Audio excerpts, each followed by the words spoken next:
میں جب بھی اپنی بڑی باجی کے گھر قدم رکھتی تو مجھے لگتا کہ میں کسی دوسری ہی دنیا میں آ گئی ہوں۔ باجی کی شادی شہر کے ایک بہت مشہور اور امیر ترین بزنس مین سے ہوئی تھی، جنہیں میں جیجا جی کہتی تھی۔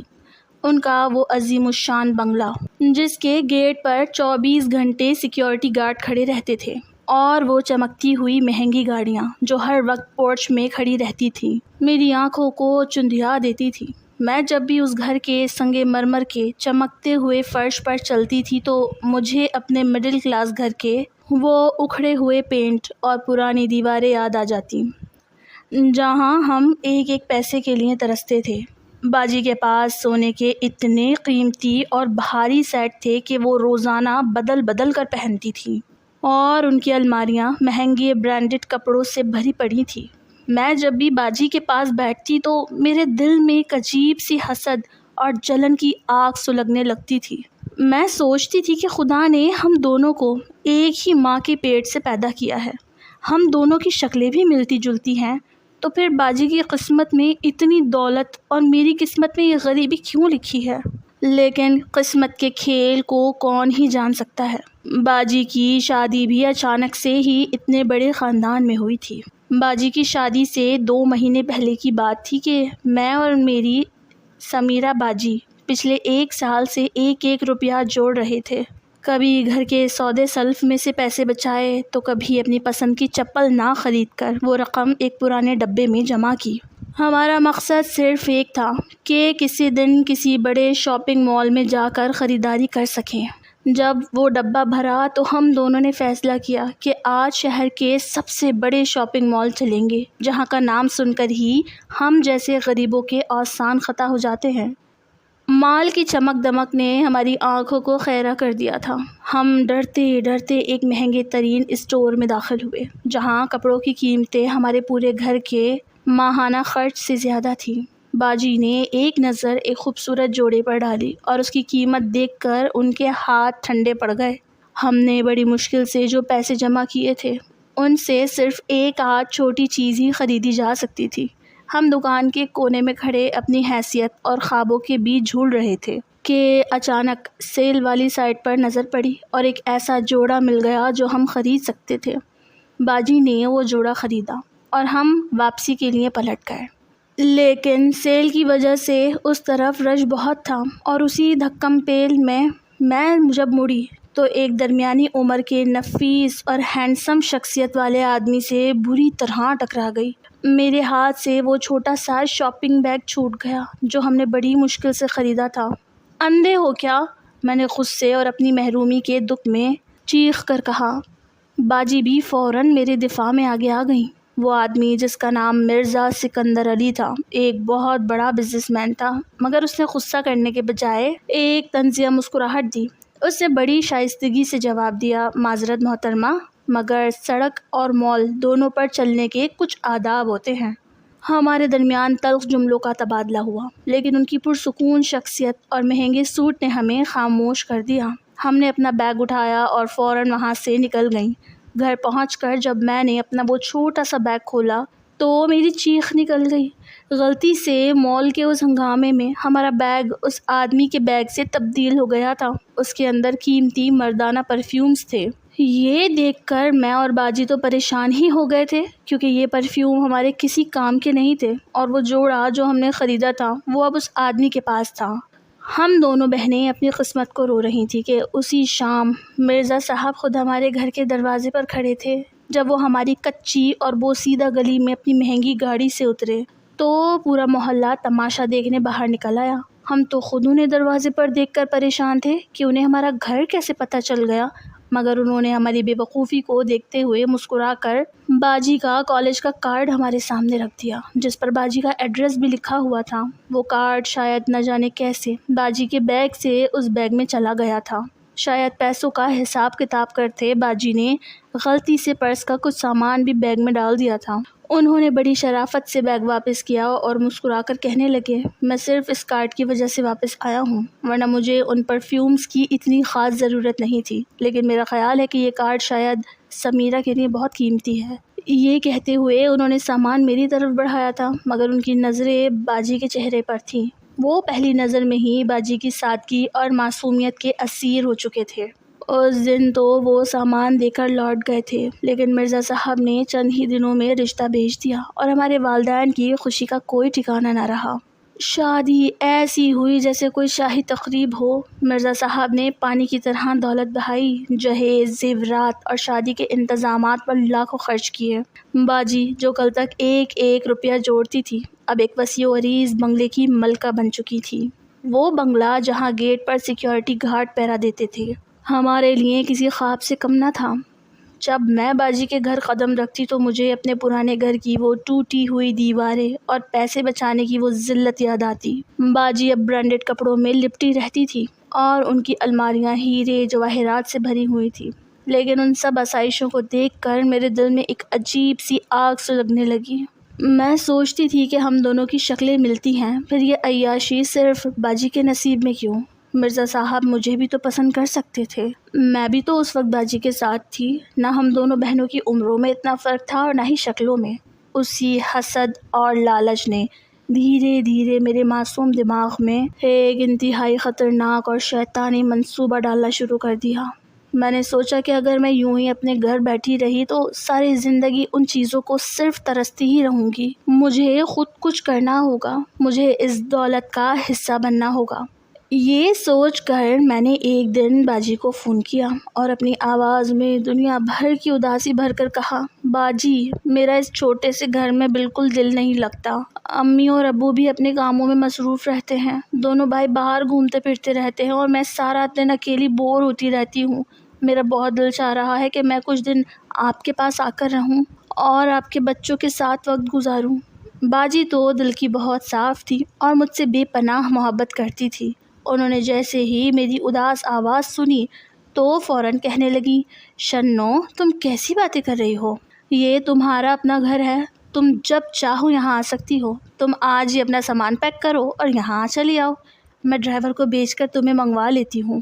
باجی کی یہ بات سن کر میرے چہرے پر ایک مکارانہ مسکراہٹ ابھر آئی۔ میں نے فوراً اپنا بیگ نکالا اور اپنے چند کپڑے اس میں ڈال کر تیار ہو گئی۔ ساتھ ہی میں نے اپنے منگیتر کو بھی فون ملا دیا، جس کا نام نوید تھا۔ باجی کی شادی کے دوسرے سال میں ہی میری اور نوید کی منگنی کر دی گئی تھی۔ نوید ایک سیدھا سادہ اور مڈل کلاس لڑکا تھا جو ایک چھوٹی سی دکان چلاتا تھا۔ وہ مجھ سے بہت محبت کرتا تھا، لیکن میرے دل میں اس کے لیے کوئی جگہ نہیں تھی، کیونکہ اس کے پاس وہ پیسہ نہیں تھا جو میرے خوابوں کو پورا کر سکے۔ میں نے بازار جاتے ہوئے نوید کو فون کیا اور اپنی بناوٹی روتی ہوئی آواز میں کہا، نوید مجھے ارجنٹ 15,000 روپے چاہیے، میری ایک سہیلی بہت بیمار ہے اور اس کی علاج کے لیے پیسے کم پڑ گئے ہیں۔ نوید تو میرے لیے جان دینے کو تیار تھا۔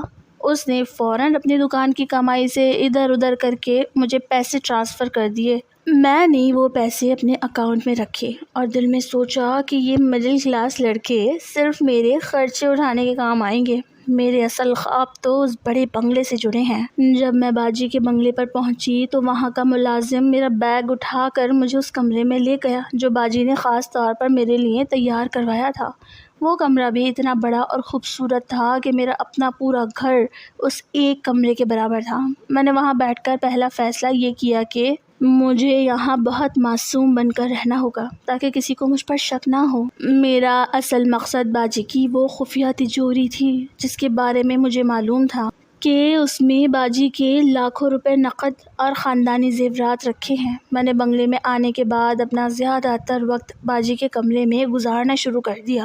میں روزانہ کسی نہ کسی بہانے سے ان کے کمرے میں جاتی، کبھی ان کی الماری ٹھیک کرنے لگتی تو کبھی ان کے ساتھ بیٹھ کر ادھر ادھر کی باتیں کرتی، لیکن میری نظریں صرف ایک ہی چیز کو ڈھونڈ رہی تھی اور وہ تھی اس تجوری کی چابی۔ میں دیکھنا چاہتی تھی کہ باجی روز رات کو سونے سے پہلے یا کہیں باہر جانے سے پہلے وہ چابی کہاں چھپاتی ہے۔ باجی چونکہ مجھ پر حد سے زیادہ بھروسہ کرتی تھی، اسی لیے وہ میرے سامنے بالکل بے فکر ہو کر اپنی چیزیں ادھر ادھر رکھ دیتی تھی۔ ایک دوپہر جب باجی نہانے کے لیے غسل خانے میں گئیں تو میں نے دیکھا کہ ان کا ہینڈ بیگ بیڈ پر کھلا پڑا تھا۔ میرا دل زور سے دھڑکنے لگا۔ میں نے فوراً لاؤنج کی طرف دیکھا جہاں ملازم کام کر رہے تھے اور پھر دبے پاؤں باجی کے بیگ کے پاس پہنچی۔ میں نے کانپتے ہوئے ہاتھوں سے بیگ کے اندر ہاتھ ڈالا تو میرے ہاتھ میں چابیوں کا ایک بھاری گچھا آیا جس میں ایک چابی بالکل الگ اور چاندی کی چمکدار تھی۔ مجھے فوراً اندازہ ہو گیا کہ یہ وہی تجوری کی چابی ہے۔ میں نے جلدی سے اپنی جیب سے صابن کی ایک چھوٹی ٹکیا نکالی جو میں نے پہلے ہی سے کچن سے چرا کر اپنے پاس رکھ لی تھی۔ میں نے اس چاندی کی چابی کو صابن پر رکھ کر بہت زور سے دبایا یہاں تک کہ اس چابی کا پورا نقش اس صابن کے اوپر صاف ابھر آیا۔ میں نے جلدی سے چابی کو دوبارہ گچھے میں ڈالا اور بیگ کو ویسے ہی بند کر کے صوفے پر جا کر بیٹھ گئی جیسے میں کچھ جانتی ہی نہیں ہوں۔ جب باجی غسل خانے سے باہر آئی تو میں نے انہیں دیکھ کر ایک عام سی مسکراہٹ دی اور کہا، باجی میں ذرا نیچے کچن میں جا رہی ہوں، اگر آپ کو کچھ چاہیے تو مجھے بتا دیجیے گا۔ باجی نے کہا، نہیں شنو، تم جاؤ آرام کرو۔ میں کچن سے نکل کر سیدھی اپنے کمرے میں آئی اور اس صابن کو ایک لفافے میں چھپا دیا۔ اگلی صبح میں نے باجی سے کہا کہ باجی مجھے بازار سے اپنے لیے کچھ ضروری سامان خریدنا ہے، کیا میں ڈرائیور کے ساتھ جا سکتی ہوں؟ باجی نے فوراً گاڑی کی چابی ڈرائیور کو دی اور مجھے بازار بھیج دیا۔ بازار پہنچ کر میں نے ڈرائیور سے کہا کہ تم گاڑی پارکنگ میں کھڑی کرو، میں اس سامنے والی گلی سے اپنی سہیلی سے مل کر اب بھی واپس آتی ہوں۔ ڈرائیور جیسے ہی دور گیا میں تیزی سے بھاگتی ہوئی ایک پرانی گلی میں پہنچی جہاں چابیاں بنانے والے تالے ساز بیٹھتے تھے۔ میں نے ایک بوڑھے دکاندار کو وہ صابن کا ٹکڑا دکھایا اور کہا، مجھے اس نقش کی بالکل ہو بہو ایک چابی چاہیے، چاہے اس کے لیے جتنے بھی پیسے لگیں۔ دکاندار نے صابن کو غور سے دیکھا اور مسکرا کر کہنے لگا، بیٹا یہ تو کسی بہت قیمتی تجوری کی چابی لگتی ہے۔ میں نے گھبرا کر کہا، آپ کو اس سے کیا لینا دینا، آپ بس چابی بنائیں اور اپنے پیسے لیں۔ اس نے آدھے گھنٹے کے اندر مجھے ایک بالکل نئی اور نقلی چابی تیار کر کے دے دی۔ میں نے وہ چابی اپنے لباس کے اندر ایک انتہائی خفیہ جگہ پر چھپا لی اور واپس گاڑی میں آ کر بیٹھ گیا۔ جب میں بنگلے پر واپس پہنچی تو میرے پاس اب اس گھر کی سب سے بڑی دولت کی چابی موجود تھی اور اب میرا اصل کھیل شروع ہونے والا تھا۔ میں روز رات کو جب پورے بنگلے پر اندھیرا چھا جاتا اور سب لوگ اپنے اپنے کمروں میں جا کر سو جاتے تو دبے پاؤں اپنے کمرے سے باہر نکلتی۔ لاؤنج میں لگے ہوئے قیمتی فانوس بند ہوتے تھے اور صرف نائٹ بلب کی ہلکی سی روشنی ہوتی تھی۔ میں بلی کی طرح خاموشی سے چلتی ہوئی باجی کے اس کمرے کی طرف بڑھتی جہاں تجوری رکھی ہوئی تھی۔ میرا دل اتنی زور سے دھڑک رہا ہوتا تھا کہ مجھے لگتا تھا اس کی آواز پورے گھر میں سنائی دے جائے گی۔ میں نے پہلی رات تجوری کے تالے میں وہ نقلی چابی ڈالی اور جیسے ہی اسے گھمایا ایک ہلکی سی آواز کے ساتھ تجوری کا وہ بھاری دروازہ کھل گیا۔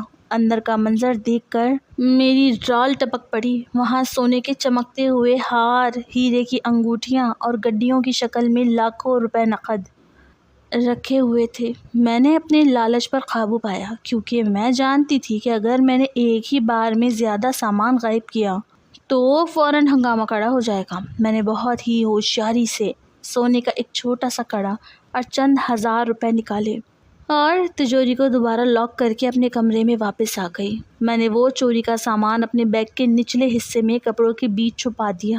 اگلے 2-3 دن تک میں نے کچھ نہیں چرایا تاکہ حالات بالکل نارمل رہیں، لیکن چوری کا چسکا ایسا ہوتا ہے کہ انسان کا ہاتھ نہیں رکتا۔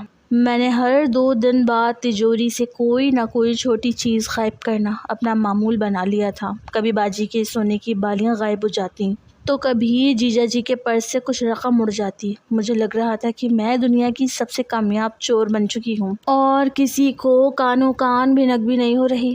اس دوران میرے منگیتر نوید کا دوبارہ فون آیا۔ وہ بیچارہ رات کو دکان بند کر کے میرے پیار میں فون کرتا تھا، لیکن جیسے ہی اس نے فون کیا میں اس پر بری طرح چلانے لگی۔ میں نے کہا، نوید تم ہر وقت مجھے فون کر کے تنگ مت کیا کرو، میں یہاں باجی کے گھر آئی ہوں اور میرے پاس فالتو باتوں کا وقت نہیں ہے۔ نوید نے ڈرتے ہوئے کہا، شنو میں تو بس تمہارا حال پوچھ رہا تھا، تم اتنے غصے میں کیوں ہو؟ میں نے کہا، اگر واقعی میرے حال کی فکر ہے تو مجھے اپنے بالر کے کورس کے لیے مزید 30,000 روپے چاہیے، وہ مجھے بھیجو ورنہ مجھ سے بات مت کرنا۔ نوید نے اگلے ہی دن اپنی دکان کا کوئی قیمتی سامان بیچ کر مجھے وہ پیسے بھی بھیج دیے۔ میرے چہرے پر مکارانہ مسکراہٹ تھی۔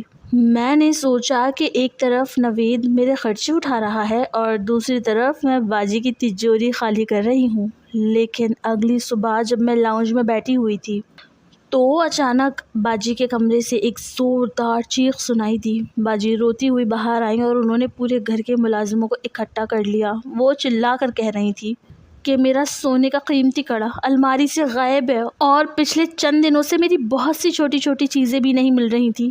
گھر میں کوئی چور موجود ہے۔ باجی کا یہ شور سن کر میرے دل کی دھڑکن ایک لمحے کے لیے رک گئی، لیکن میں نے فوراً اپنے چہرے پر معصومیت اور حیرت کا ڈرامہ سجایا اور باجی کے پاس جا کر ان کے کندھے پر ہاتھ رکھا۔ میں نے کہا، باجی آپ پریشان نہ ہوں، آپ نے شاید کہیں رکھ کر بھول گئی ہوں گی، آپ ایک بار اچھی طرح الماری چیک کر لیں۔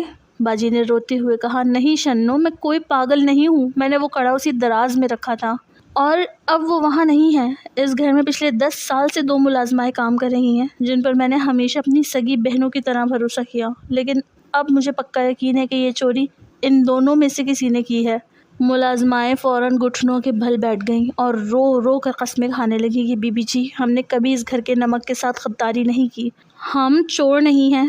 جیجا جی بھی لاؤنج میں آ چکے تھے اور وہ بہت غصے میں نظر آ رہے تھے۔ انہوں نے کہا کہ اگر چوری ہوئی ہے تو پولیس کو بلانا ہوگا۔ میں نے جب پولیس کا نام سنا تو میرے اندر ایک خوف کی لہر دوڑ گئی، کیونکہ اگر پولیس آتی اور پورے گھر کی تلاشی لیتی تو میرا بیگ بھی کھل جاتا اور وہ سارا سامان باہر آ جاتا جو میں نے چھپا رکھا تھا۔ مجھے فوراً اس صورتحال کو سنبھالنا تھا۔ میں نے باجی کا ہاتھ پکڑا اور بہت ہی ہمدردی سے کہا، باجی اگر پولیس گھر میں آئے گی تو خاندان بھر میں بدنامی ہوگی، لوگ کہیں گے کہ اتنے بڑے بنگلے میں چوری ہو گئی، اور ویسے بھی ان ملازموں پر اب کیا بھروسہ کرنا، یہ لوگ منہ پر بہت معصوم بنتے ہیں لیکن پیٹھ پیچھے خاندانی چور ہوتے ہیں۔ میرا مشورہ تو یہ ہے کہ اب پولیس کے چکر میں نہ پڑیں، بلکہ ان دونوں ملازموں کو اسی وقت نوکری سے نکال دیں تاکہ گھر کی گندگی صاف ہو جائے۔ باجی اس وقت غصے اور صدمے میں تھی۔ انہوں نے میری بات کو بالکل درست سمجھا اور جیجا جی کے منع کرنے کے باوجود دونوں ملازموں کو فوراً گھر سے جانے کا حکم دے دیا۔ ملازمائیں روتی ہوئی اپنا سامان لے کر بنگلے سے باہر نکل گئیں۔ میں نے دل ہی دل میں ایک بہت بڑا سکون کا سانس لیا کہ چوری کا سارا الزام ان بے قصور ملازموں پر لگ چکا تھا اور میرا راز بالکل محفوظ تھا۔ جب وہ دونوں چلی گئیں تو باجی سر پکڑ کر صوفے پر بیٹھ گئیں اور کہنے لگی کہ اب گھر کا اتنا بڑا کام کون کرے گا، بچوں کو کون سنبھالے گا اور صفائی کون کرے گا، مجھے تو اب کسی نئے ملازم پر بھروسہ بھی نہیں رہا۔ میں نے اس موقع کو اپنے حق میں استعمال کرنے کا فیصلہ کیا۔ میں نے باجی کے پاس بیٹھ کر بہت ہی پیار سے ان کا ہاتھ تھاما اور کہا، باجی آپ اتنی پریشان کیوں ہوتی ہیں؟ جب تک آپ کی یہ چھوٹی بہن شنو یہاں موجود ہے آپ کو کسی ملازم کی ضرورت نہیں ہے، میں گھر کا سارا کام خود کر دیا کروں گی، ویسے بھی میں یہاں بالکل فری بیٹھی رہتی ہوں، اس طرح آپ کے پیسے بھی بچ جائیں گے اور باہر کا کوئی اجنبی بندہ گھر میں نہیں آئے گا تو چوری کا خطرہ بھی ہمیشہ کے لیے ختم ہو جائے گا۔ باجی میری یہ بات سن کر اتنی خوش ہوئی کہ انہوں نے روتے ہوئے مجھے گلے سے لگا لیا اور کہنے لگی، شنو تم واقعی میری سگی بہن ہو، تم نے اتنی بڑی مشکل حل کر دی۔ جیجا جی بھی وہیں کھڑے تھے اور وہ خاموشی سے میری یہ ساری مکارانہ گفتگو سن رہے تھے۔ ان کی نظریں مجھ پر جمی ہوئی تھی، لیکن ان کے چہرے کے تاثرات سے یہ سمجھنا مشکل تھا کہ وہ کیا سوچ رہے ہیں۔ اس دن کے بعد سے میں نے تجوری سے زیورات غائب کرنا بالکل بند کر دیے تھے، کیونکہ میں جانتی تھی کہ اگر اب کوئی چوری ہوئی تو شک سیدھا مجھ پر آئے گا۔ اب میرا مقصد صرف وہ چھوٹا موٹا سونا چرانا نہیں تھا، بلکہ اب میرے دماغ میں ایک اس سے بھی بڑا اور ہولناک منصوبہ چل رہا تھا۔ اب میں روزانہ صبح سویرے اٹھتی، گھر کی صفائی کرتی، کچن کا کام کرتی اور اس دوران خود کو اتنا بنا سنوار کر رکھتی کہ جیجا جی کی نظریں مجھ پر سے نہ ہٹیں۔ جیجا جی اگرچہ عمر میں باجی سے کافی بڑے تھے اور ان کی جوانی ڈھل چکی تھی، لیکن میری جوان عمر، میرا چمکتا ہوا چہرہ اور میرا انداز دیکھ کر وہ آہستہ آہستہ میری طرف مائل ہونے لگے تھے۔ میں جب بھی ان کے کمرے میں جھاڑو دینے یا چائے دینے جاتی تو وہ اخبار پڑھنے کے بہانے مجھے بہت غور سے دیکھتے تھے اور میں جان بوجھ کر ان کے سامنے اس طرح جھکتی یا اپنا دوپٹہ سنبھالتی کہ وہ میرے سحر میں پوری طرح گرفتار ہو جائیں۔ میں چاہتی تھی کہ جیجا جی میرے اس حسن کے جال میں پھنس جائیں اور میں کسی نہ کسی طرح باجی کو اس گھر سے طلاق دلوا کر باہر نکلوا دوں اور خود اس عالی شان بنگلے کی مستقل مالکن بن جاؤں۔ یہ میرا وہ خواب تھا جس کے لیے میں کسی بھی حد تک جانے کو تیار تھی، اور یہی وہ دن تھا جب باجی کسی کام سے شہر سے بازار گئی ہوئی تھی اور بچوں کو سنبھالنے کے لیے مجھے گھر پر اکیلا چھوڑ گئی تھی۔ پورے بنگلے میں صرف میں اور جیجا جی موجود تھے۔ میں نے سوچا کہ آج سے بہتر موقع مجھے کبھی نہیں ملے گا۔ میں نے اپنے کمرے میں جا کر خوب گہرا میک اپ کیا، اپنے بال کھلوائے اور ایک ایسا لباس پہنا جو میرے حسن کو مزید ابھار رہا تھا۔ میں کچن میں گئی اور جیجا جی کے لیے چائے بنانے لگی۔ جیجا جی لاؤنج میں اکیلے بیٹھے ہوئے تھے اور ریڈیو پر ایک پرانا گانا چل رہا تھا، چولی کے پیچھے کیا ہے، چنری کے نیچے کیا ہے۔ جیجا جی اس گانے کی دھن پر آہستہ آہستہ گنگنا رہے تھے اور کچن کے کھلے دروازے سے ان کی نظریں سیدھی میری چھاتی کی طرف جمی ہوئی تھی۔ میں نے شیشے میں ان کا یہ انداز دیکھا تو میرے چہرے پر ایک مکارانہ اور فاتحانہ مسکراہٹ آ گئی۔ میں نے جان بوجھ کر اپنا دوپٹہ تھوڑا سا ڈھلکا لیا تاکہ ان کے اندر کی آگ مزید بھڑک اٹھے اور میرا یہ تیر بھی بالکل نشانے پر بیٹھا۔ جیجا جی صوفے سے اٹھے اور بہت ہی دھیمے قدموں سے چلتے ہوئے کچن کے اندر میرے بالکل پیچھے آ کر کھڑے ہو گئے۔ ان کے جسم کی گرمی مجھے اپنے پیچھے محسوس ہو رہی تھی۔ انہوں نے میرے کندھے کے قریب آ کر بہت ہی مدھم اور گہری آواز میں کہا، شنو، تم تو بہت جلدی جوان ہو گئی ہو اور تمہاری یہ جوانی اس چھوٹے سے کچن کے لیے نہیں بنی۔ ان کی نظریں اب بھی میرے سینے پر جمی ہوئی تھی۔ میں دل ہی دل میں بہت زیادہ خوش ہو رہی تھی کہ بس اب میرا کام ہو گیا ہے۔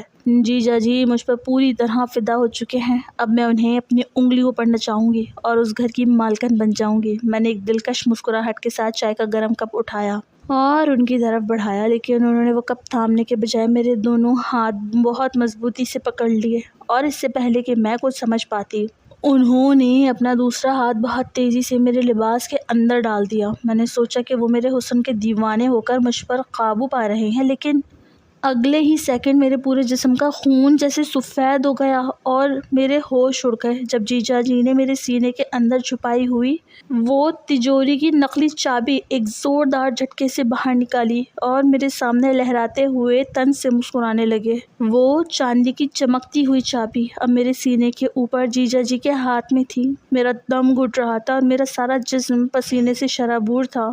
میں نے ہمت کر کے نظریں اٹھائیں تو جیجا جی کے چہرے پر وہ وحشیانہ مسکراہٹ تھی جسے دیکھ کر بڑے بڑے مضبوط انسانوں کے پیر لڑکھڑا جاتے ہیں۔ وہ چابی انہوں نے میرے چہرے کے بالکل قریب کی اور بڑی ہی بھاری اور دبی ہوئی آواز میں بولے کہ شنو، یہ تو تمہاری اپنی الماری کی چابی لگتی ہے جو تم نے بڑی چھپ کر اپنے جسم کے اس نازک حصوں پر سجا رکھی تھی۔ میں وہاں زمین پر بیٹھ گئی اور اپنے ہاتھ جوڑ کر ان کے پیروں میں گر گئی۔ میری آنکھوں سے آنسو بہہ رہے تھے اور میرا پورا وجود ان کے سامنے کانپ رہا تھا۔ میں نے گڑ گڑاتے ہوئے کہا، جیجا جی مجھ سے بہت بڑی غلطی ہو گئی ہے، مجھے معاف کر دیں۔ اگر آپ نے یہ بات باجی کو بتائی تو وہ میرا خون کر دیں گی یا مجھے گھر سے نکال دیں گی۔ مجھے اس گھر کی آسائشوں کی بہت بھوک تھی، اسی لیے میں نے یہ سب کچھ کیا۔ مجھے پلیز پولیس کے حوالے نہ کریں، میں آپ کی ہر بات مانوں گی، جو آپ کہیں گے میں کرنے کو تیار ہوں۔ جیجا جی نے ایک زوردار کہکا لگایا اور مجھے اپنے بالوں سے کھینچ کر اٹھایا۔ ان کے ہاتھ کی گرفت اتنی سخت تھی کہ مجھے اپنی ہڈیوں میں درد محسوس ہوا۔ وہ مجھے گھسیٹتے ہوئے اسی کمرے میں لے گئے جہاں وہ تجوری تھی۔ انہوں نے وہ چابی تالے میں لگائی اور ایک ہی جھٹکے میں تجوری کا دروازہ کھول دیا۔ اندر کی دولت اور وہ زیورات دیکھ کر میری آنکھیں چندی آ گئیں، مگر مجھے اپنی عزت اور اپنی زندگی کا خوف زیادہ تھا، کیونکہ میں جانتی تھی کہ اب وہ جو حکم دیں گے مجھے اس کے سامنے جھکنا پڑے گا۔ جیجا جی نے تجوری کا دروازہ کھلا چھوڑا اور میرے قریب کھڑے ہو گئے۔ ان کے سانسوں کی گرمی میرے چہرے پر پڑ رہی تھی اور ان کی نظریں میرے جسم کے ہر حصے کو جیسے نکل رہی تھیں۔ انہوں نے بڑے ہی درشت انداز میں میری تھوڑی کو پکڑا اور اوپر اٹھایا اور بولے کہ شنو، تم نے باجی کے گھر میں آ کر جو چوری کی ہے اس کی سزا تو بہت بھاری ہے، مگر میں تمہیں ایک موقع دے سکتا ہوں، لیکن اس کے بدلے میں تمہیں میری ایک ایسی شرط ماننی پڑے گی جس کے بعد تم کبھی کسی اور کی طرف آنکھ اٹھا کر بھی نہیں دیکھو گی۔ میری دھڑکنیں اب میرے قابو میں نہیں تھی۔ میں نے ڈرتے ہوئے پوچھا کہ کیا شرط ہے آپ کی جیجا جی؟ میں ہر شرط ماننے کو تیار ہوں، بس مجھے اس گھر میں رہنے دیں اور میری چوری کا کسی کو پتہ نہ چلنے دیں۔ جیجا جی نے میرے کان کے بالکل قریب آ کر ایک ایسی بات کہی جس نے میرے جسم میں سنسنی دوڑا دی۔ انہوں نے کہا کہ تم نے جس طرح باجی کو دھوکہ دے کر ان کی تجوری تک رسائی حاصل کی ہے، اب اسی طرح تمہیں میرے لیے وہ سب کچھ کرنا پڑے گا جو میں کہوں گا۔ تم اب اس گھر کی مہمان نہیں بلکہ میری ذاتی کنیز ہو۔ وہ بولے کہ تم خود کو بہت سیانی سمجھتی ہو، مگر تم یہ بھول گئی کہ یہ محل اور اس میں رہنے والا ہر انسان میرا غلام ہے، اور اب تم بھی اس فہرست میں شامل ہو چکی ہو۔ انہوں نے میرے ہاتھ سے وہ چابی لے کر اپنی جیب میں ڈالی اور کہا اب تمہیں اس گھر کی کسی چیز کو ہاتھ لگانے کی ضرورت نہیں، کیونکہ اب جو کچھ بھی اس بنگلے میں ہے وہ صرف اور صرف میری مرضی سے ملے گا، اور اگر تم نے ذرا سی بھی ہمت کی یا کسی کو کچھ بتایا تو میں تمہیں اس حال میں چھوڑوں گا کہ تم خود اپنی موت کی دعا کرو گی۔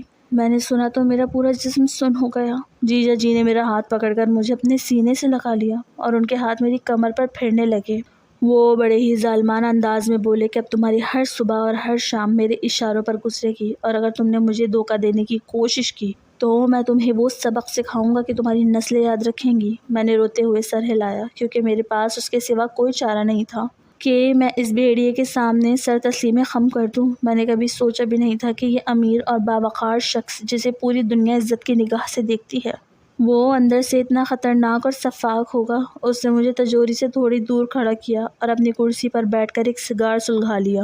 دھوئیں کے بادل میری طرف چھوڑتے ہوئے وہ مسکرایا اور بولا کہ شنو، تم شاید یہ سمجھ رہی ہو کہ میں تمہارے جسم کا بھوکا ہوں، تو یہ تمہاری سب سے بڑی غلطی ہے۔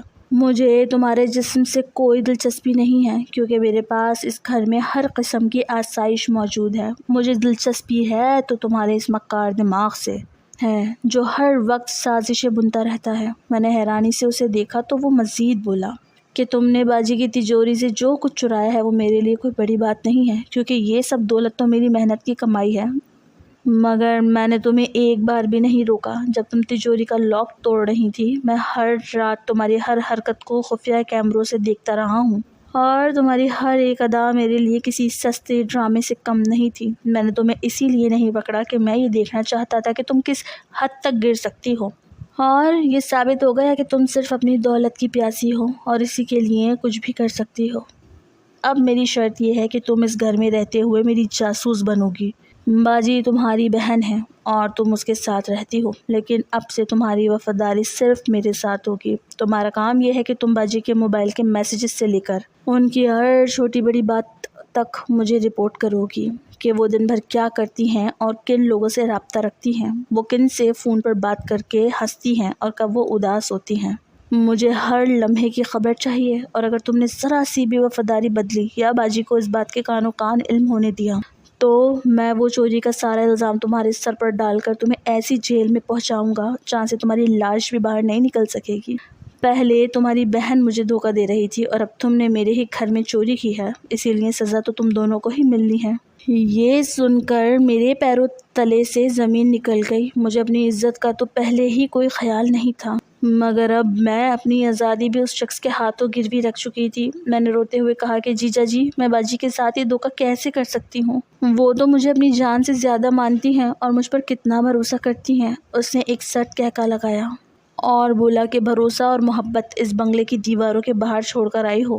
اب یہاں صرف حکم کی تعمیل ہوتی ہے یا پھر ذلت۔ اگر تم نے میرا یہ کام خوشی سے کیا تو میں تمہیں وہ سب کچھ دوں گا جس کے لیے تم نے چوری کرنے کی کوشش کی تھی، مگر اگر تم نے انکار کیا تو یاد رکھنا کہ تمہاری ساری حقیقت تمہارے اس منگیتر نوید کو بھی پتہ چل جائے گی، جس کی نظروں میں تم آج بھی ایک فرشتہ ہو، اور آج نہیں تو کل تمہاری ہی بہن کا سچ مجھے پتہ چل ہی جائے گا۔ ویسے بھی اپنی ہی بہن کے گھر میں چوری کر کے دھوکہ تو تم اسے دے ہی چکی ہو۔ سوچو جب تمہاری بہن کو یہ بات پتہ چلے گی تو کیا ہوگا؟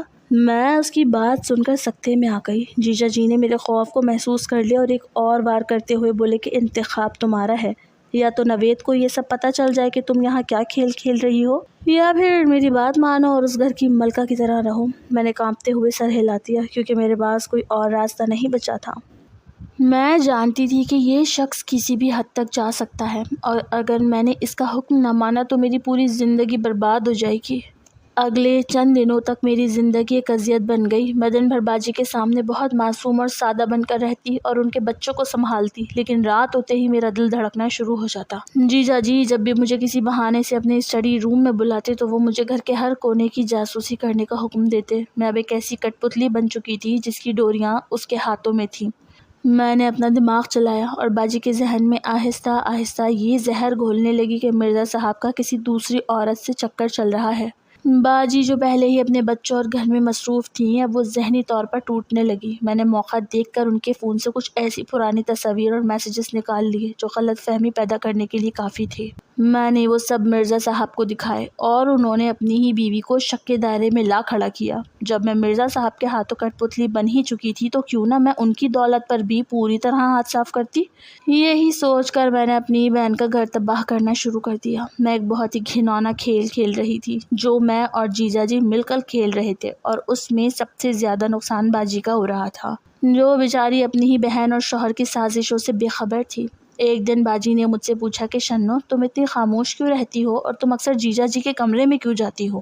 میں نے بہت ہی صفائی سے یہ کہہ دیا کہ باجی وہ تو بس مجھ سے آپ کی شکایتیں کرتے ہیں کہ آپ انہیں وقت نہیں دیتی۔ میری یہ بات باجی کے دل میں تیر کی طرح لگی۔ وہ رونے لگی اور مجھ سے مشورے مانگنے لگی۔ مجھے اپنی اس کامیابی پر ایک عجیب سی خوشی ہو رہی تھی، حالانکہ اندر ہی اندر میرا ضمیر مجھے ملامت کر رہا تھا، مگر دولت اور طاقت کا نشہ اتنا طاقتور تھا کہ میں اب سب کچھ بھول چکی تھی۔ میں نے باجی کو کہہ دیا کہ وہ مرزا صاحب سے دور رہیں اور انہیں اپنی اہمیت جتانے کی کوشش کریں، اور میرے کہنے پر باجی نے خود کو اپنے شوہر سے اور بھی دور کر لیا تھا۔ دوسری طرف مرزا صاحب یہ سمجھ رہے تھے کہ باجی یہ سب کسی اور کی محبت میں کر رہی ہے۔ دراصل ایک دن مرزا صاحب نے باجی کو کسی لڑکے سے بات کرتے سنا تھا، اور اس دن سے ان کے دماغ میں یہ بات بیٹھ گئی تھی کہ باجی کا کسی اور کے ساتھ کوئی تعلق ہے، اور اسی وجہ سے انہوں نے مجھے باجی کی جاسوس بنایا تھا، اور اسی بات کا میں نے فائدہ اٹھا لیا تھا۔ مرزا صاحب اب مجھے ایک الگ ہی مقام دینے لگے تھے۔ وہ مجھے مہنگے تحفے دیتے اور مجھ سے سارے دن کی خبریں لیتے، اور میں انہیں وہی خبریں دیتی جو میں انہیں سنانا چاہتی تھی۔ میں نے اپنی چالیں اور بھی تیز کر دی تھی۔ اب صرف ان کی جاسوس نہیں تھی، بلکہ ان کی زندگی کا وہ واحد سہارا بننے کی کوشش کر رہی تھی جس کی انہیں تلاش تھی۔ جب بھی وہ اسٹڈی روم میں بیٹھتے میں ان کے لیے کافی لے کر جاتی اور وہاں بیٹھ کر ایسی باتیں کرتی جس سے ان کا دل باجی سے مزید کھٹا ہو جائے۔ میں ان کے سامنے خود کو ایک ایسی مجبور اور وفادار عورت کے طور پر پیش کرتی جو ان کی ہر بات سمجھتی ہے، بلکہ باجی ان کے لیے صرف ایک بوجھ بن چکی ہیں۔ ایک رات میں نے سوچا کہ اب وہ وقت آ گیا ہے کہ میں ان کے دل میں اپنی جگہ پکی کر لوں۔ میں نے اپنا لباس پہلے سے بھی زیادہ پرکشش اور دلکش چنا اور ایک ایسی خوشبو لگائی جس سے کمرے کا ماحول ہی بدل جائے۔ میں ان کے اسٹڈی روم میں داخل ہوئی تو وہ کھڑکی کے پاس کھڑے باہر اندھیرے کو گھور رہے تھے۔ میں نے دبے پاؤں ان کے قریب جا کر ان کے کندھے پر ہاتھ رکھا۔ انہوں نے چونک کر میری طرف دیکھا۔ میں نے اپنی آنکھوں میں مصنوعی نمی لائی اور دھیمی آواز میں بولی کہ جیجا جی، آپ اتنے پریشان کیوں رہتے ہیں جبکہ آپ کی اپنی زندگی آپ کے سامنے اتنی اداس ہے؟ کیا آپ کو لگتا ہے کہ وہ عورت جو دن بھر آپ کے بچوں اور اپنی دنیا میں مگن رہتی ہے وہ کبھی آپ کی تنہائی کو سمجھ پائے گی؟ کیا آپ کو نہیں لگتا کہ آپ نے اپنی زندگی کا سب سے غلط فیصلہ تب کیا تھا جب آپ نے اس گھر میں کسی اور کا انتخاب کیا تھا؟ مرزا صاحب نے میری طرف دیکھا تو ان کی آنکھوں میں وہ غصہ نہیں تھا جو پہلے ہوا کرتا تھا، بلکہ اب وہاں ایک عجیب سی پیاس تھی۔ میں نے اپنی بات جاری رکھی اور ان کے بہت قریب ہو گئی۔ میں نے کہا کہ جیجا جی، میں نے دیکھا ہے کہ آپ کس طرح گھٹ گھٹ کر جی رہے ہیں۔ باجی تو آپ کے لیے صرف ایک نام کی بیوی رہ گئی ہیں، وہ آپ کی فکر نہیں کرتی، لیکن میں ہوں جو آپ کے ہر دکھ کو اپنا دکھ سمجھتی ہوں۔ میں آپ کے کمرے کے باہر سے آپ کے کراہنے کی آوازیں سنتی ہوں اور میرا دل تڑپ اٹھتا ہے۔ میں نے یہ جھوٹ بولا کہ مجھے ان سے محبت ہو گئی ہے تاکہ وہ میری ہمدردی پر بھروسہ کر سکیں۔ میں نے ان کا ہاتھ اپنے ہاتھوں میں لیا اور بولی کہ آپ کیوں نہیں سوچتے کہ باجی اس گھر کے لائق نہیں رہی؟ وہ آپ کو وہ خوشی کبھی نہیں دے سکیں گی جس کے آپ حقدار ہیں۔ آپ انہیں طلاق کیوں نہیں دے دیتے؟ آپ تو اتنے امیر اور طاقتور ہیں، آپ کو کسی کی پرواہ کرنے کی ضرورت کیا ہے؟ اگر آپ باجی کو چھوڑ دیں تو میں آپ کے ساتھ وہ زندگی گزار سکتی ہوں جس کے خواب آپ نے کبھی دیکھے ہوں گے۔ میں آپ کی وہ ساتھی بن سکتی ہوں جو آپ کو سمجھے گی اور آپ کو وہ پیار دے گی جو آپ کو کبھی نہیں ملا۔ میں نے ان کی آنکھوں میں آنکھیں ڈال کر کہا کہ مجھے آپ سے محبت ہو گئی ہے، اور یہ بات میں اب مزید نہیں چھپا سکتی کیونکہ میری ہر دھڑکن آپ کے لیے ہے اور میں نہیں چاہتی کہ آپ اس گھر میں مر مر کر جئیں۔ مرزا صاحب ایک لمحے کے لیے خاموش رہے اور پھر انہوں نے اپنے ہاتھ سے میری تھوڑی کو اوپر اٹھایا۔ ان کے چہرے پر وہ وحشیانہ مسکراہٹ تو نہیں تھی، مگر ایک طرح کا تجسس ضرور تھا جو میرے جال میں پھنسنے کی نشانی تھی۔ وہ بولے کہ شنو، تم بہت خطرناک کھیل کھیل رہی ہو۔ کیا تمہیں معلوم ہے کہ اگر باجی کو اس بات کا علم ہوا تو وہ تمہیں زندہ نہیں چھوڑیں گی؟ یا تم واقعی اتنی ہمت رکھتی ہو کہ اپنی بہن کو اس گھر سے بے دخل کروا کر میری زندگی کا حصہ بن سکو؟ میں نے مسکرا کر ان کے سینے پر ہاتھ رکھا اور کہا کہ جیجا جی، جس دن میں نے آپ کی تجوری کی چابی چرائی تھی اسی دن میں نے اپنی بہن اور اپنے خون کے رشتے کو پیچھے چھوڑ دیا تھا۔ میں صرف آپ کی ہونا چاہتی ہوں اور اس کے لیے اگر مجھے اپنی بہن سے بھی لڑنا پڑا تو میں تیار ہوں۔ آپ بس ایک بار کہہ دیں، پھر میں اس گھر میں ایسا طوفان کھڑا کروں گی کہ باجی خود ہی اس گھر سے نکلنے پر مجبور ہو جائیں گی۔ وہ میری یہ بات سن کر ایک گہری سوچ میں ڈوب گئے اور پھر انہوں نے مجھے اپنے قریب کھینچ لیا۔ میں جانتی تھی کہ وہ میرے جال میں آ چکے ہیں۔ اب ان کے ذہن میں باجی کے لیے کوئی نرم گوشہ نہیں بچا تھا، کیونکہ میں نے ان کے کانوں میں اتنا زہر بھر دیا تھا کہ انہیں ہر جگہ باجی کی غلطیاں ہی نظر آتی تھیں۔ میں نے اب اپنے منصوبے کا اگلا حصہ شروع کرنا تھا، جس میں باجی کی بدنامی اور ان کی طلاق کا راستہ ہموار ہونا تھا۔ میں نے ان کے کان میں سرگوشی کی کہ آپ بس مجھ پر بھروسہ رکھیں۔ وہ مسکرائے اور انہوں نے مجھے اجازت دے دی کہ میں جو چاہوں کر سکتی ہوں۔ اگلی صبح جب میں سو کر اٹھی تو میرا دل خوشی سے ناچ رہا تھا۔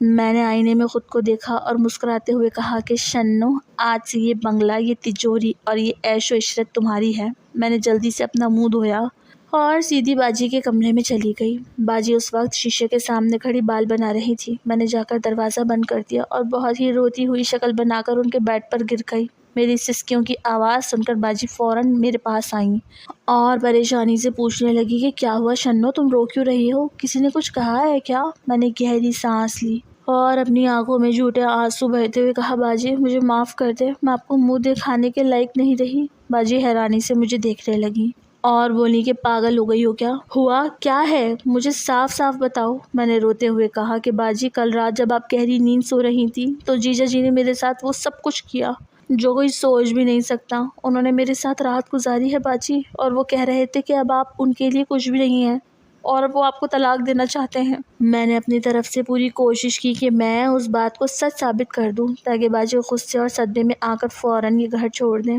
میں نے سوچا تھا کہ باجی یہ سن کر رونے لگیں گی اور فوراً اپنا سامان باندھ کر گھر سے نکل جائیں گی، مگر باجی کا رد عمل بالکل میری سوچ کے الٹ تھا۔ وہ تھوڑی دیر کے لیے خاموش رہیں، مجھے غور سے دیکھا اور پھر انہوں نے اپنا موبائل اٹھا کر کسی کو کال ملا دی۔ میں گھبرا گئی۔ میں نے پوچھا کہ باجی آپ کسے کال کر رہی ہیں؟ تو انہوں نے نہایت سرد لہجے میں کہا کہ میں امی اور ابو کو بلا رہی ہوں، کیونکہ یہ اتنا بڑا مسئلہ ہے کہ اسے میں اکیلے حل نہیں کر سکتی۔ میرا دل دھک سے رہ گیا، کیونکہ اگر امی ابو آ گئے تو میرا سارا کھیل خراب ہو سکتا تھا۔ کچھ ہی دیر میں امی اور ابو ہمارے گھر آ گئے۔ ان کے چہروں پر شدید غصہ اور پریشانی تھی۔ باجی نے انہیں سارا واقعہ سنایا تو ابو نے آگے بڑھ کر میرے منہ پر ایک زوردار تھپڑ مارا۔ انہوں نے کہا کہ بے شرم لڑکی، تو نے اپنی ہی بہن کا گھر خراب کرنے کی کوشش کی ہے، کیا ہمیں تیرے کرتوتوں کا پتہ نہیں ہے؟ امی بھی رو رہی تھی اور مجھے کوس رہی تھی۔ مجھے کچھ سمجھ نہیں آ رہا تھا کہ یہ سب کیا ہو رہا ہے، کیونکہ میں نے تو سوچا تھا کہ الزام جیجا جی پر آئے گا، مگر یہاں تو سب مجھے ہی قصوروار ٹھہرا رہے تھے۔ اسی وقت مرزا صاحب بھی لاؤنج میں آ گئے۔ وہ بھی اس ساری صورتحال کو دیکھ کر پریشان ہو گئے، کیونکہ انہوں نے بھی یہ توقع نہیں کی تھی کہ باجی اتنی جلدی امی ابو کو بلا لیں گی۔ ابو نے مرزا صاحب کی طرف دیکھا اور کہا کہ داماد جی، ہماری بیٹی کہہ رہی ہے کہ آپ نے اس کے ساتھ کچھ غلط کیا ہے، ہمیں سچ سچ بتائیں کہ آخر ماجرا کیا ہے۔ مرزا صاحب نے ایک نظر مجھے دیکھا اور پھر باجی کی طرف دیکھ کر ایک لمبی سانس لی۔ انہوں نے فیصلہ کر لیا تھا کہ اب مزید جھوٹ بولنا ممکن نہیں ہے۔ مرزا صاحب نے سب کو صوفے پر بٹھایا اور وہ سارا سچ اگلنا شروع کر دیا، جسے سن کر سب دنگ رہ گئے۔ انہوں نے بتایا کہ باجی کی تجوری سے جو چوری ہوئی تھی وہ کسی ملازم نے نہیں بلکہ خود میں نے کی تھی، اور انہوں نے مجھے رنگے ہاتھوں پکڑ لیا تھا۔ انہوں نے یہ بھی بتایا کہ وہ باجی پر شک کرنے لگے تھے، کیونکہ انہوں نے باجی کو کسی لڑکے سے فون پر بات کرتے ہوئے سنا تھا، اور اسی شک کی وجہ سے انہوں نے مجھے باجی کی جاسوسی پر لگایا تھا، اور میں نے ان کے شک کا فائدہ اٹھاتے ہوئے انہیں باجی کے خلاف بھڑکایا اور ثبوت دکھائے۔ جب مرزا صاحب نے وہ ثبوت اور اس لڑکے کی بات کی تو باجی نے روتے ہوئے کہا، سکندر، وہ لڑکا کوئی اور نہیں بلکہ ہمارے چھوٹے بھائی کا دوست علی تھا۔ ہمارا بھائی پچھلے کچھ عرصے سے بری صحبت میں پڑ گیا تھا، اور میں علی کو فون کر کے سمجھا رہی تھی کہ وہ اسے صحیح راستے پر لائے اور ان برے دوستوں سے دور رکھے۔ میں نے آپ کو اسی لیے نہیں بتایا کہ آپ پریشان ہوں گے اور ہمارے گھر والوں کے بارے میں کیا سوچیں گے۔ باجی کی یہ بات سن کر مرزا صاحب کے پیروں تلے سے زمین نکل گئی۔ انہیں احساس ہوا کہ انہوں نے کتنا بڑا گناہ کیا ہے، اور کیسے انہوں نے اپنی شک اور میری سازشوں کی وجہ سے اپنی ہی بیوی پر اتنا گندا الزام لگایا۔ مرزا صاحب فوراً باجی کے قدموں میں گر گئے اور روتے ہوئے ان سے معافی مانگنے لگے۔ انہوں نے کہا کہ مجھے معاف کر دو، میں نے تمہاری محبت اور شرافت پر شک کیا اور اس لڑکی کی باتوں میں آ گیا۔ لیکن میں نے اس لڑکی کے ساتھ کچھ غلط نہیں کیا اور نہ ہی کل رات کچھ غلط ہوا ہے۔ باجی نے روتے ہوئے انہیں اٹھایا اور کہا کہ غلطی میری بھی تھی کہ میں نے اپنی بہن پر اندھا اعتماد کیا اور آپ کی باتوں کو سمجھے بغیر خود کو آپ سے دور کر لیا۔ دونوں میاں بیوی گلے لگ کر رونے لگے اور ان کے درمیان کی ساری غلط فہمیاں دور ہو گئیں۔ ابو نے غصے سے میری طرف دیکھا اور میرا ہاتھ پکڑ کر کھینچا اور غصے میں کہنے لگے کہ گھر چل، تیری حسد جلن کی آگ ہمیں لے ڈوبے گی۔ آج کے بعد تیرا اس گھر سے کوئی رشتہ نہیں ہے۔ مرزا صاحب نے بھی سختی سے کہا کہ اس لڑکی کو میرے گھر سے لے جائیں، اس سے پہلے کہ میں اسے پولیس کے حوالے کر دوں۔ میں رو رہی تھی، گڑ گڑا رہی تھی، مگر کسی نے میری ایک نہ سنی۔ مجھے دھکے دے کر اس عالیشان بنگلے سے باہر نکال دیا گیا جس کی مالکن بننے کے خواب میں دیکھ رہی تھی۔ میری ساری دولت، سارا لالچ اور میری ساری سازشیں مٹی میں مل چکی تھی۔ کچھ ہی دنوں میں یہ ساری بات میرے منگیتر نوید تک بھی پہنچ گئی۔ اس نے جب یہ سنا کہ میں نے صرف پیسوں کی خاطر اپنی ہی بہن کا گھر تباہ کرنے کی کوشش کی تو اس نے فوراً مجھ سے منگنی توڑ دی۔ اس نے فون پر مجھے آخری بار کہا کہ شنو میں غریب ضرور تھا مگر میری کوئی قیمت نہیں تھی۔ تم نے پیسوں کے لیے اپنا ضمیر بیچ دیا، اب تم ساری زندگی ان پیسوں کو ہی روتی رہنا۔ اس نے فون کاٹ دیا اور میں اس چھوٹے سے کمرے میں اکیلی بیٹھ کر رونے لگی۔ میں نے سب کچھ کھو دیا تھا، اپنا پیار، اپنی بہن، اپنا گھر اور اپنی عزت۔ لالچ اور حسد نے مجھے اس مقام پر لا کھڑا کیا تھا جہاں میں اب نہ تو کسی کو منہ دکھانے کے قابل تھی اور نہ ہی کوئی میرا اپنا بچا تھا۔ میری زندگی کا یہ سفر ایک ایسے اندھیرے میں ختم ہو گیا جس سے نکلنے کا اب کوئی راستہ نہیں تھا۔